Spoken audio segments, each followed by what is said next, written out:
اب میرے آقا و مولا صلی اللہ علیہ وسلم ناراض نہیں ہوئے، اپنے دربار سے ان کو نکالا نہیں، حالانکہ قرآن نے ارشاد فرمایا حرمت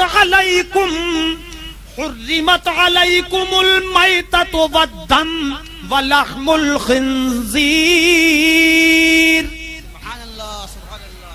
کہ تمہارے اوپر مردار حرام کر دیا گیا، خون حرام کر دیا گیا اور خنزیر کا گوشت حرام کر دیا گیا. تو خون حرام ہے، کوئی بھی خون کو پی نہیں سکتا، جائز ہی نہیں ہے، خون کا پینا حرام ہے. مگر دیکھیے حضور ناراض نہیں ہوئے، صحابی کو دربار سے نہیں نکالا. پھر صحابی نے پیا کیوں؟ صحابی کا عقیدہ بھی سمجھ لیجئے. صحابی جانتے تھے کہ خون کا پینا حرام ہے، مگر پیا کیوں؟ کہ وہ یہ بھی جانتے تھے کہ خون کا پینا یقیناً حرام ہے، مگر نور کا پینا حرام نہیں ہے. نعرہ خون رسول نہیں ہے. نعرہ رسالت، نعرہ رسالت، علماء اہل سنت، اختیارات مصطفیٰ، فیضان مصطفیٰ، مسلک اعلی حضرت. سبحان اللہ سبحان خون رسول نہیں پیا ہے، نور رسول پیا ہے کہ سر سے پیر تک مصطفیٰ کا ایک ایک حصہ نور ہے. اعلی حضرت یوں ہی تو پکار اٹھے، تو ہے سایہ نور کا، ہر عضو ٹکڑا نور کا. سبحان اللہ سبحان تو ہے سایہ نور کا، ہر عضو ٹکڑا نور کا، اور سائے کا سایہ نہ ہوتا ہے نہ سایہ نور کا. بے شک سبحان اللہ. اب میرے سرکار ناراض نہیں ہوئے، مجلس پاک سے باہر نہیں کیا، بلکہ کرم دیکھیے ارشاد فرما دیا میرے سرکار نے من اراد ان ينظر الى رجل من اهل الجنہ فلینظر الى هذا. اور ذرا تڑپ کے بولو سبحان اللہ. اے لوگوں، جو آدمی جو شخص کسی چلتے پھرتے جنتی کو دیکھنا چاہے اسے کہیں اور جانے کی ضرورت نہیں ہے، وہ میرے صحابی کو دیکھ لے جس نے میرا خون اپنے پیٹ میں اتار لیا ہے. سبحان اللہ سبحان اللہ. دیکھو حضور، جسے جنتی کہہ دیں وہ جنتی، اور جسے جہنمی فرما دے وہ جہنمی. مصطفیٰ کی جنت پر بھی حکومت ہے اور جہنم پر بھی حکومت ہے. تو انشاءاللہ ہم لوگ جنت میں ضرور جائیں گے کہ ایمان والے ہیں. انشاءاللہ بولو، انشاءاللہ جنت میں ضرور جائیں گے کہ ہم ایمان والے ہیں، ہم بے ایمان نہیں ہیں، ہم اللہ تک پہنچے ہیں تو رسول اللہ کے ذریعے پہنچے ہیں. اعلی حضرت پھر پکار اٹھے، اپنے رب سے کہنے لگے ہم ہیں ان کے، وہ ہیں تیرے، تو ہوئے ہم تیرے. سبحان اللہ سبحان اللہ. جو جنت میں جانا چاہے وہی بولے، اور نہ جانا چاہے تو بولنے کی کوئی ضرورت نہیں ہے. ہاں، اور ذرا تڑپ کے ہم ہیں ان کے، ہم ہیں ان کے، وہ ہیں تیرے، تو ہوئے ہم تیرے. اس سے بڑھ کر تیری سمت اور وسیلہ کیا ہے؟ اس سے بڑھ کر تیری سمت اور وسیلہ کیا ہے؟ ایک شعر اور سنو، ان سے کہوں گا منافق تو کدھر جائے گا بتلا روز محشر میں. واہ کیا بات ہے. وہ کہتے ہیں اپنی بیٹی کو نہیں بچا سکے تو ہمیں کیا بچائیں گے. یہ وہابی کی بولی ہے، تقویۃ الایمان میں لکھی ہے یہ بولی کہ رسول اپنی بیٹی کو نہیں بچا سکے. یاد آئی تو میں انشاءاللہ اس چیز کا بھی جنازہ نکالوں گا ایک دن انشاءاللہ. اپنی بیٹی کو نہیں بچا سکے تو ہمیں کیا بچائیں گے؟ بلا شبہ تمہیں نہیں بچائیں گے. بولی تو دیکھو ہمیں کیا بچائیں گے، تو انہوں نے اپنا فیصلہ کر لیا کہ ہمیں کیا بچائیں گے، غدار کو مصطفیٰ کبھی نہیں بچائیں گے، وہ بچائیں گے تو ہم وفاداروں کو بچائیں گے۔ تو منافق تو کدھر جائے گا بتلا روز محشر میں، وہابی تو کدھر جائے گا بتلا روز محشر میں، خدا ہوگا ادھر، خدا ہوگا ادھر جس سمت محبوب خدا ہوگا۔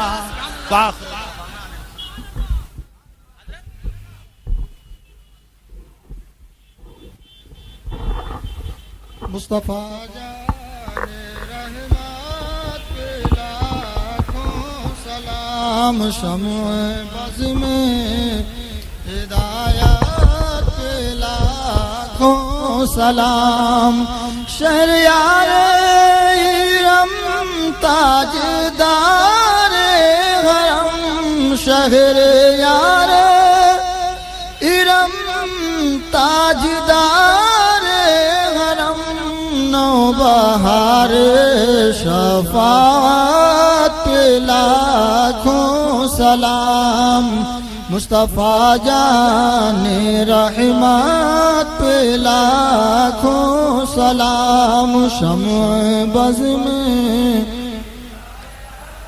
پہ لاکھوں سلام، پڑ گئی جس پہ محشر میں بخشا گیا، اور دیکھا جس سمت ابر کرم چھا گیا، رخ جدھر ہو گیا زندگی پا گیا، جس طرف اٹھ گئی دم دم آ گیا، اس نگاہ عنایت پہ لاکھوں سلام، مصطفیٰ جان رحمت پہ لاکھوں سلام، شمع بز میں ہدایت پہ لاکھوں، ڈال دی